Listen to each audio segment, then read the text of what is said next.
pasti disembuhkan oleh firman Tuhan. Yang susah Tuhan akan hibur. Keluarga rumah tangga kami pasti dipulihkan. Kami percaya yang berkekurangan malam ini diberkati berlimpah-limpah. Urapi hamba-Mu Tuhan.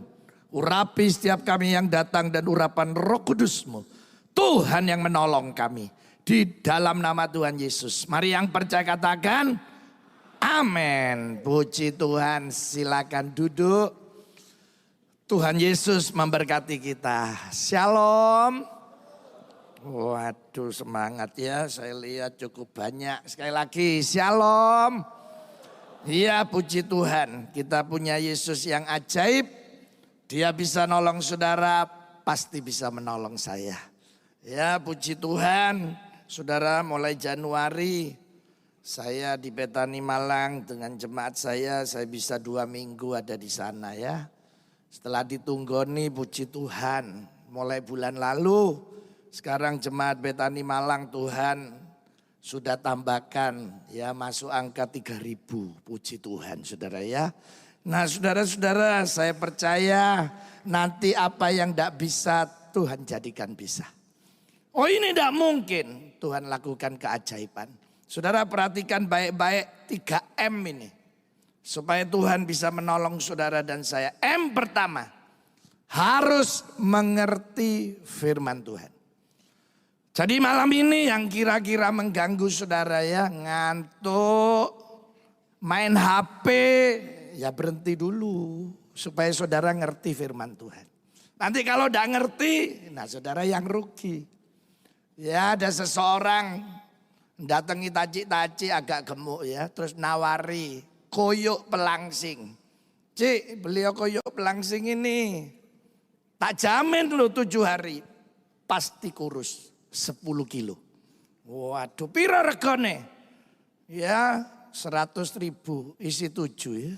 Langsung beli, tak pakai tanya. Sampai rumah dilihat cara memakai. Harap ditempel di mulut ya. Oh ya mesti ya saudara ya. Salah dewe mau gak gelem takut sejene ngerti ya. Nah kalau saudara tidak ngerti firman Tuhan tidak bisa naik yang kedua. Karena yang kedua itu M-nya mempercayai. Lupa firman Tuhan ini banyak yang tidak masuk akal. Ya memang firman Tuhan. Tapi harus dipercaya. Ini firman Tuhan. Jadi masuk akal tidak masuk akal ya dipercaya. Baru M yang ketiga, melakukan. Begitu saudara dan saya melakukan, saya percaya Tuhan juga melakukan kebaikan buat saudara dan saya. Makanya hari ini saya akan tunjukkan lewat firman Tuhan. Mari kita baca satu ayat dulu. 1 Samuel 14 ayat 6 bagian B. Saya yang baca dulu ya. Nanti saudara dan saya hafalkan baik-baik. Katanya Alkitab ini. Sebab bagi Tuhan. Siapa nama Tuhan kita? Yesus Kristus. Katanya sebab bagi Tuhan. Bagi Yesus kita. Tidak sukar untuk menolong. Tidak angel. Tidak sulit untuk menolong. Baik dengan banyak orang maupun dengan sedikit orang. Sayang ya ayat ini tidak boleh ditambah. Coba boleh ditambah tak tambahi. Tidak ada orang pun Yesus bisa menolong saudara dan saya. Jadi kuncinya di tangan Tuhan. Jadi hari ini saudara dan saya masukkan di pikiran kita, di hati kita. Oh, saya punya Yesus yang tidak sulit. Tidak sukar untuk menolong kita. Seringkali kan pikiran kita yang membuat sulit. Gak bisa Pak Samuel, gak bisa ini. Gak mungkin. Loh kan kata saudara. Oh katanya firman Tuhan. Yesus tidak sulit nolong kita. Ayo kita baca bareng ya. Bapak ibu saudara hafal masuk di pikiran hati kita. Oh saya punya Yesus yang tidak sukar ternyata menolong ya. Saya hitung 2, 3. Sebab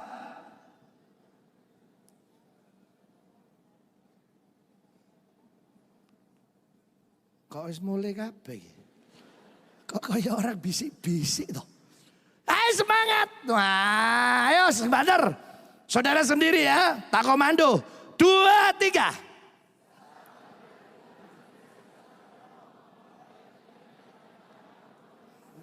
Iyalah iso banter ngono lho. Ya nek mau ngapal lo gampang, lihat gerakan tangan saya ini ya. Karena Tuhan kan di atas. Sebab bagi Tuhan tidak sukar untuk menolong. Tak turun no. Baik dengan banyak orang, turun lagi. Maupun sedikit orang. Duh, udah angel. Ayo diangkat tangan kanan kita yo. Saya gak ngangkat keleknya mambu. Ayo kon. Ya, diapal no, masuk no. Aduh puji Tuhan. Malam ini saya punya Yesus yang gak sulit menolong. 2, 3. Sebab bagi Tuhan.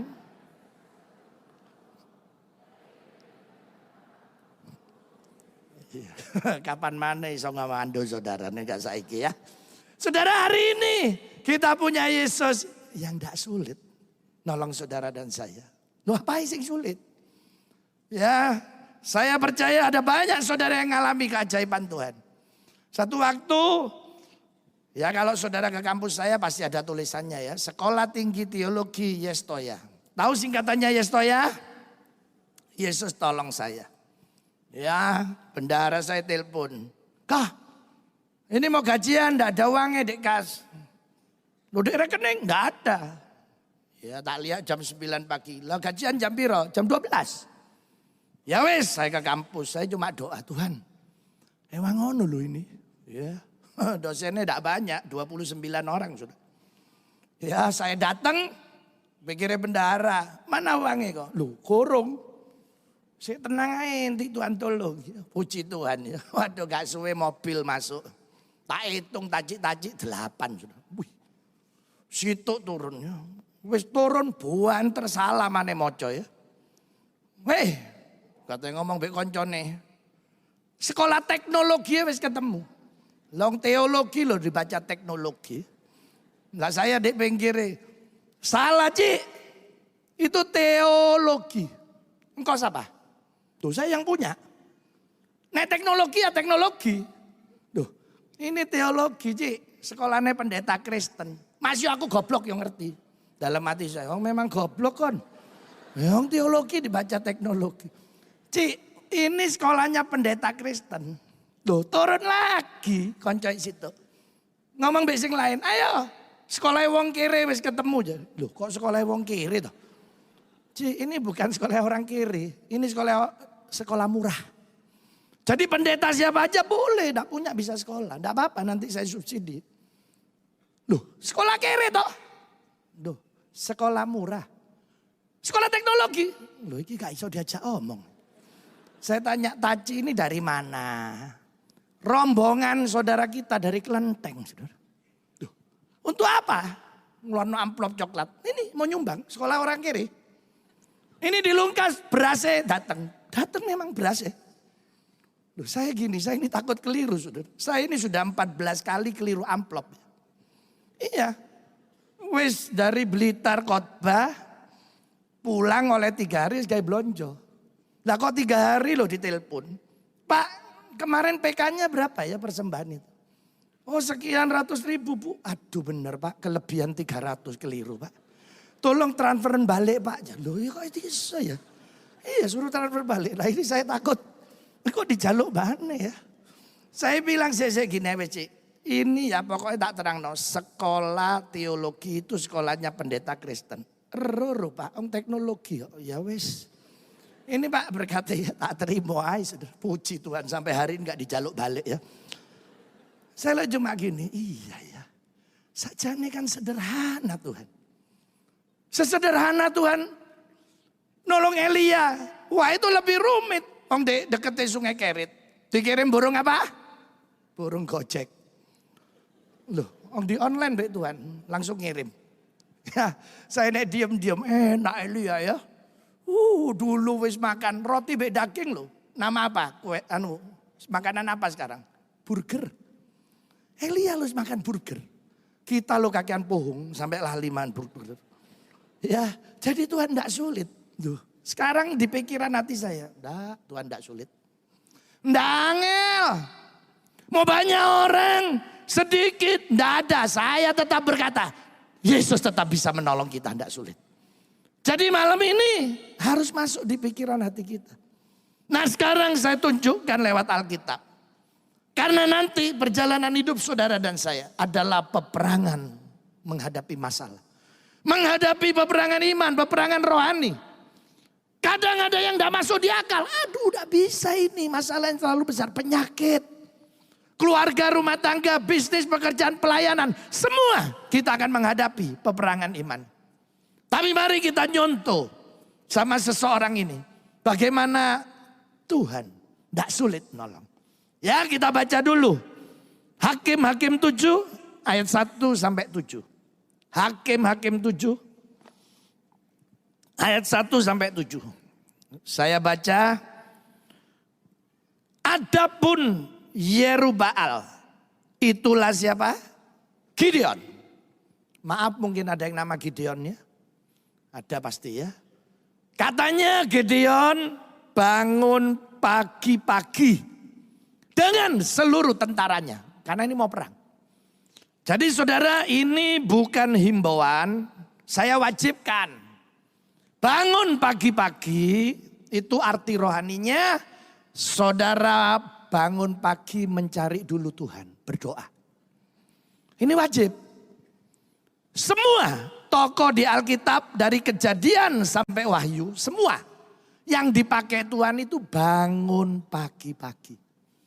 Yesus bangun pagi-pagi, artinya nyari Tuhan dulu. Saudara cari ayatnya, tidak ada. Daud tangi kawanan, Rene. Semua bangun pagi-pagi. Nah sesudah itu katanya berkemah dekat mata air. Mata air berbicara apa? Firman Tuhan. Jadi pagi awali dulu selalu. Doa baca firman, doa baca firman. Karena sebentar kita mau masuk di peperangan rohani. Kita akan menghadapi banyak masalah. Saudara sudah punya dasar Tuhan. Jadi bacaan firman. Saya baru 15 tahun kirim ayat. Ya tiap hari tapi seayat tok. Itu pun loh akeh sing didelete. Apa maneh dawa ya, tambah gak diwaca ya. Saudara saya cuma berpikir nek seayat siapa tahu ada jemaat keluar rumah. Aduh lupa baca firman. Ya lumayan lah maca seayat ya. Kalau saudara ndak bisa seayat ya setengah ayat lah. Nek ndak bisa maneh kebacut. Lah suruh setengah tidak bisa ya. Jadi saudara ini harus mulai. Nah sekarang Gideon siap-siap dengan tentaranya akan menghadapi peperangan. Sebab apa katanya Alkitab, musuhnya orang Midian itu di sebelah utaranya. Jadi hadap-hadapan. Dulu berperang itu suku bangsa melawan suku bangsa. Berhadapan-hadapan. Tapi harus ada pahlawannya masing-masing. Seperti Filistin punya Goliat. Jadi berhadapan-hadapan, nanti yang kalah pahlawannya dijajah. Sampai muncul pahlawan baru bisa menang. Ini yang kalah dijajah. Itu dulu sampailah ke Indonesia sama. Di Indonesia pun tiap suku bangsa punya pahlawan. Saudara kalau hari ini ke kota Ambon. Di sana ada pahlawan untuk orang Ambon yaitu Patimura. Saudara hari ini berangkat ke Medan. Ya saudara kita orang Batak punya Sisingamangaraja pahlawannya. Saya termasuk turunan orang Batak katanya. Karena orang Batak marganya pakai si.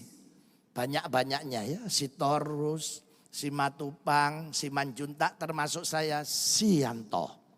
Nah ini saudara ya. Nah kalau orang Jawa. Wow Pangeran Diponegoro. Waduh favorit saya ini.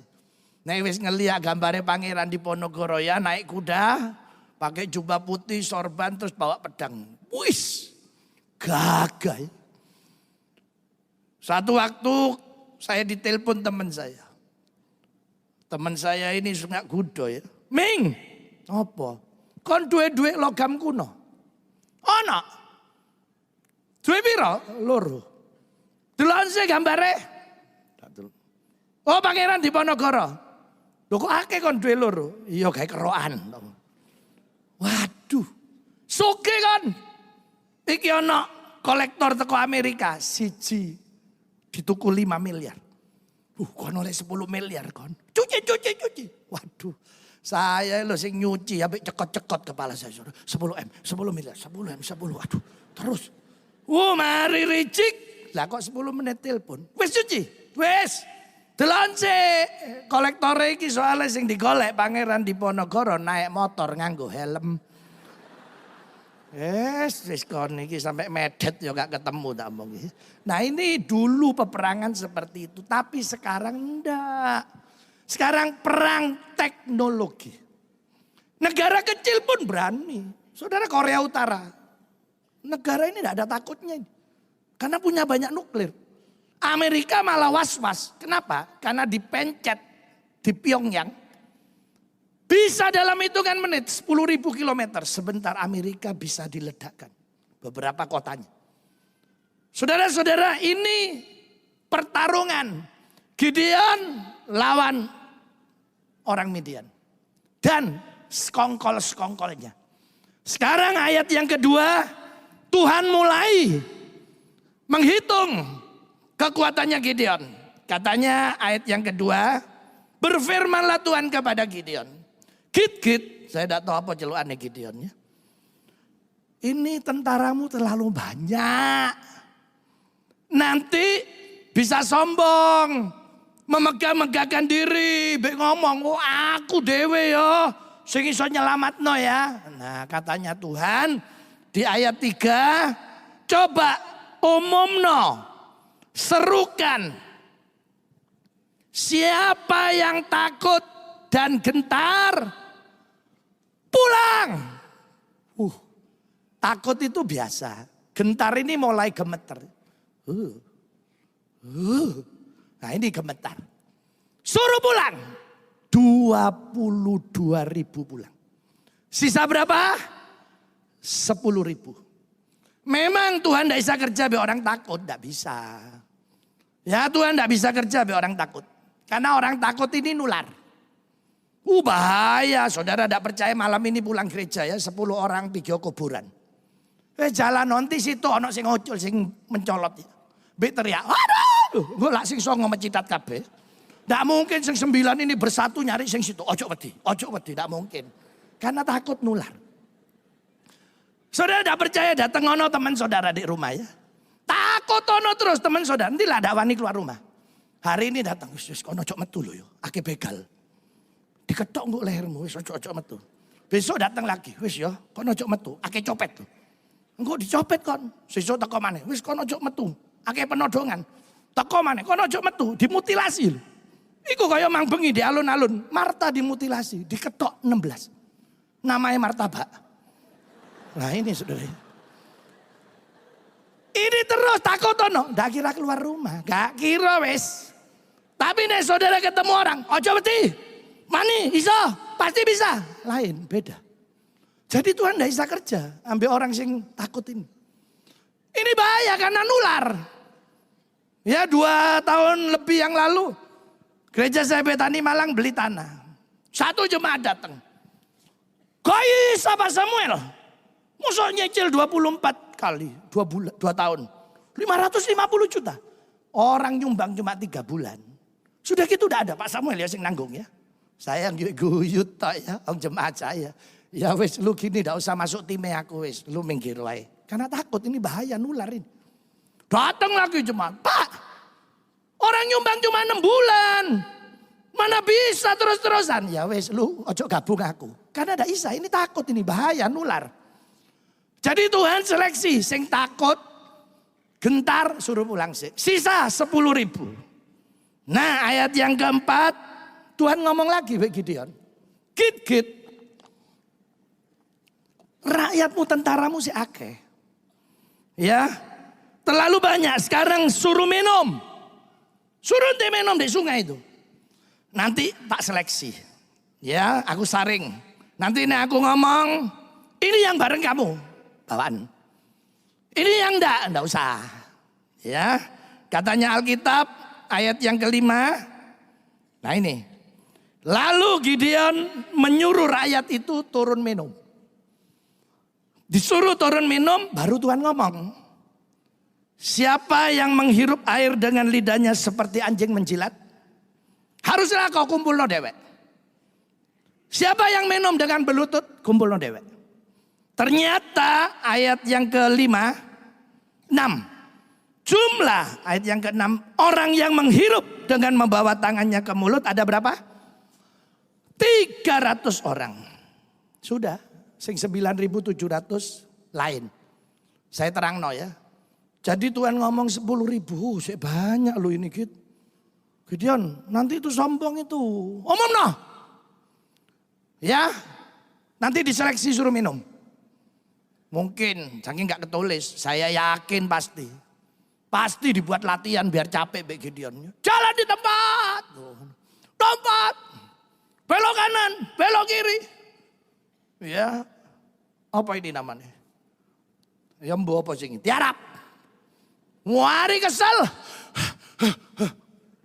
Minum. Langsung terbagi 2.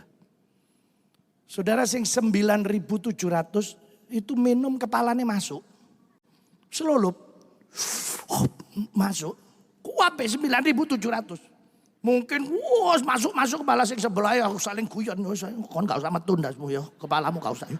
Terus dilebokno ya. 9.700. Sing 300. Nah, minumnya gini sing 300. Berlutut. Kepala yang ngeliat gini. Ini jemaat yang inden ini. Sambil ngambil air. Nah ini. Sing lainnya enggak. Sak kepala yang melebu. Wis musuh teko gak ropoko selulup dhisik. Ini. Jadi beda. Saya tiap ke Israel baptis orang ya. Kapan tuh Desember. Saya berdua be anak saya Yoel. Waduh 63 orang. 4 derajat lagi. Kaki beku. Nek satu orang lo naik turun be nyemplung noy 1 menit, 1 jam. Wah cepet-cepetan.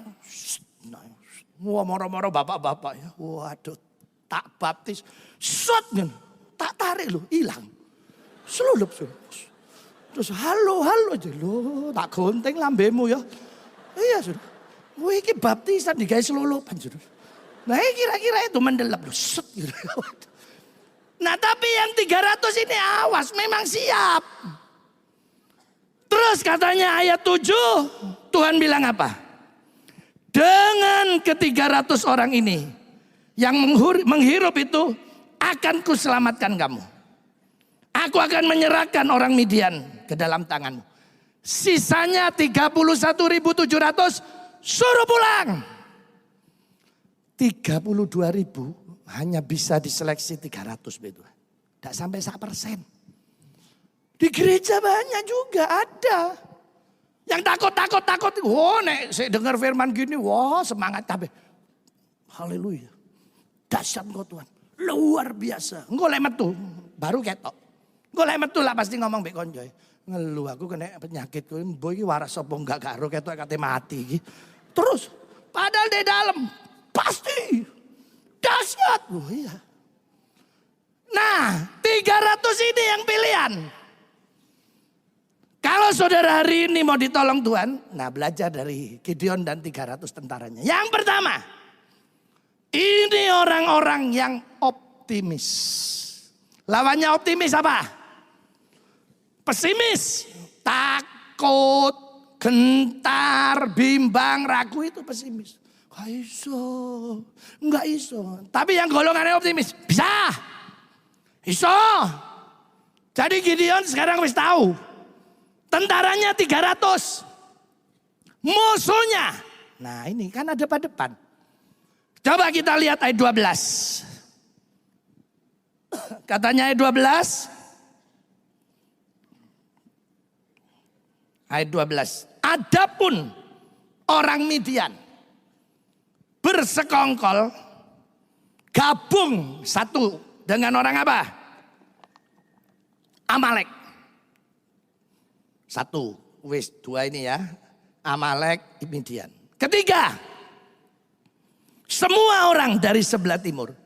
Di kasus ini Tuhan tidak bisa ngitung. Kakean. Katanya bergelimpangan orang-orang ini seperti belalang banyaknya. Ontanya tidak terhitung seperti pasir di tepi laut. Saya tanya saudara, onta sama orang banyak mana? Banyak orang. Ini 300 ngeliat. Oh, koyok belalang. Karena sudah terseleksi. Optimis, enggak takut. Optimisnya kenapa? Oh, saya tadi dari awal bilang, saya punya Tuhan yang enggak sulit nolong. Orang yang optimis, dia sudah tahu persis. Dia punya Yesus yang enggak sulit menolong. Ini, lihat musuhnya, enggak kehitung. Coba kalau ada orang yang takut dari 300. Terus ada yang nyaut, buyar. Coba ada satu ngomong ya. Loh musuhnya sakmono. Awak dhewe lak dadi sate urip iki. Entek wis buyar. Tapi yang heran enggak. Siap. Hebat. Ini yang dicari Tuhan. Orang yang optimis. Oh bisa. Ini yang dicari Tuhan. Saudara lihat ayat 16. Sekarang senjatanya. Senjatanya ini loh orang perang. Lucu senjatanya. Lihat ya senjatanya ya ayat 16. Sesudah itu dibaginyalah ke 300 itu dalam 3 pasukan. Gideon dibagi. 100. Wes, mari ya 300. 100. Dibagi senjatanya. Yang pertama apa senjatanya? Sangkakala. Ini tak bawa ini. Ini biar saudara tahu mau perang sangkakalanya mestinya panjang. Saya bawakan yang kecil. Kenapa saya bawa yang kecil? Karena saya tidak punya yang besar. Ya, nah ini tak kawono, trompet. Satu ya. Ini senjatanya mau perang. 1, trompet, sangkakala. Yang kedua apa? Buyung kosong. Tahu buyung? Gentong. Ini tak gawane sing cilik, ngono sing gedhe lah dek kene. Angel gawane. Ini gentong isinya air, buyung. Buyung kosong. Wis. Taruh. Terakhir apa? Suluh. Tahu suluh? Obor. Iki lho, es krim lho wis tak bungkus. Ini ya, cilik. Ini obor. Kelihatan 3 ya. Obor, sangkakala, buyung. Saya tanya, apa ini perlengkapan perang? Duh, nek perang ya bawa pedang, bawa tombak, betul? Bawa lembing. Loh, lah nek perang bawa trompet, apa kata diitik-itik sampai mati? Lu ya dah isa toh. Lu ya apa cara baca? Ini ya mestinya ya 300 orang ini mestinya ya. Lu iki kate perang apa tak kate camping toh Gideon? Lu iki lah perlengkapannya camping iki nyanyi-nyanyi bengi trompetan ya. Tapi yang heran ini loh. Loh, kok 300 ini manut maju terus? Saya gini hebat ya. Memang orang yang optimis ini tidak pernah ngeliat. Oh bondoku sapiro, kemampuanku sapiro. Nggak lihat, yang dilihat Yesus yang mampu. Itu aja. Saudara-saudara ini loh. Saya gini, iya ya. Sekarang kita lihat ayat 20. Nah maju. Katanya ayat 20. Demikianlah ketika pasukan itu bersama-sama meniup sangkakala. Terus memecahkan buyung dengan memegang obor di tangan kirinya. Dan sangkakala di tangan kanannya untuk ditiup. Serta berkata apa? Pedang demi Tuhan. Pedang demi Gideon. Jadi mereka berangkat, ini obornya nyala ya. Besar. Ditutupi gendong. Supaya tidak kelihatan, ditahan bek tangannya. Tapi ada oksigennya. Jadi musuh tidak kelihatan, ada api. Ketutupan. Di kanannya megang apa? Trompet. Itu perkemahannya kan besar. 300 ini disuruh ngelilingi. Mungkin ada yang satu jaraknya 1 kilo. Mungkin 100 meter. Saya tidak tahu, pokoknya keliling. Terus katanya suruh Tuhan meniup sangkakala. Tet. Buyungnya dipecah no. Dus. Pecah. Obornya keluar. Jadi coba. Tet. Dus. Pedang demi Tuhan dan demi Gideon. Gitu tok. Katanya ayat 21, sementara mereka tinggal berdiri, masing-masing di tempatnya sekeliling. Jadi wis ngelilingi perkemahan itu. Katanya Alkitab, seluruh tentara musuh menjadi kacau balau. Kacau balau ini. Nek nemen balau. Teriak-teriak. Melarikan diri. Terus katanya ayat terakhir 22. Sedang ke-300 orang ini terus tiup sangkakala. Tet, tet, tet. Di perkemahan itu Tuhan. Ini loh ditulis. Siapa? Pertempuran ada di tangan Tuhan. Tuhan tidak sulit nolong. Musuh ini loh. Saya tidak tahu apa motoi diwalik be Tuhan. Sehingga koncoan dadi musuh. Atau pikirannya otak ini diputer be Tuhan diceklek titik. Klek. Jadi bodoh tusuk-tusukan. Jadi enak tentara Gideon. Tet, tet, tet. Terus sing sana. Dus, das, dus, dus, das. Mungkin kesel be trompet. Tet, tet. Iku lho sing lemu watake gede tusun. Dus, dus. Iku lho sing bokoke gede. Dus, dus. Sing gondol. Dus, dus, dus. Tet, tet. Mati semua. Duh. Kok bisa ya? Bisa. Siapa yang buat peperangan ini menang? Tuhan. Apa sulit Tuhan nolong? Enggak. Lah Elia perlengkapannya perang. Loh ngene. Loh ini ngejak guyon dah. Oh mau perang, gak ada perlengkapan perangnya. Tapi Tuhan yang melakukan. Jadi setelah kita optimis, berikutnya saudara jangan pernah kecewa dengan apa yang kita miliki. Apa yang ada pada saudara dan saya, jangan takut. Kerjakanlah bagian saudara sambil percaya Yesus akan melakukan yang tidak sukar untuk kita. Dak angel nolong kita. Jadi sambil kerja saudara kerjakan. Waktu Yesus ngomong be murid-murid, ayo kasih makan 5.000 orang ini laki-laki. Nggak bisa Tuhan. Wis suruh pergi kampung ini loh. Pabrik roti sak piro gak iso. Andreas itu datang bawa 5 roti 2. Tuhan, iki ono tapi percuma cuma 5 roti 2 ikan. Yesus tak bilang gini, hus, cok guyon. Sakmono gawe kono gak cukup. Mosok iso? Enggak, mana? Dengan yang ada. Yesus lakukan mujizat. Samarin. Ya saudara doakan nanti habis lebaran gereja kami bisa bangun 9 lantai. Saya tanya ya sama panitianya, butuh semen berapa? 100.000 sak. Kayak buntu pikiran saya. Cek gede ya kayak ngeliat median gitu. Terus saya bilang, wis gini aja wis ngomong mbek jemaat kita mulai gerakan tahap 1, 5.000 semen. Ayo saudara ngumpul 5.000 semen, 50 ribuan. Puji Tuhan ono sing nyumbang 100.000. Wah wis ono sing tak omong wis nyumbang sakit tok gak apa-apa engko di kilo. Terus 4 hari nutup. Oh iya ya. Tahap 2. Seminggu nutup. Saya gini, wah ternyata bisa dari yang ada aja. Gak usah sing muluk-muluk terus. Saudara-saudara saya jualan keripik itu ya, madu apa. Sering dihina bik pendeta. Kon lu dodolan keripik, musuh iso. Iso tang hidupi. Lu buktinya kampus saya. Ya gak pernah kekurangan. Padahal keripik cuma piro. Pokok sing ada. Saya percaya saya kerjakan. Selama saya kerjakan bersama Yesus. Yesus tidak sulit menolong saudara dan saya. Coba apanya yang angel, apanya yang sulit? Enggak ada. Perlengkapan semua enggak ada. 300 saya ini yang diseleksi. Bukan yang ahli perang, tapi yang cocok bagi Tuhan. Yang memang orang enggak takut, yang optimis. Makanya saudara ini yang terpuruk bangkit. Bisa. Ayo bangkit no.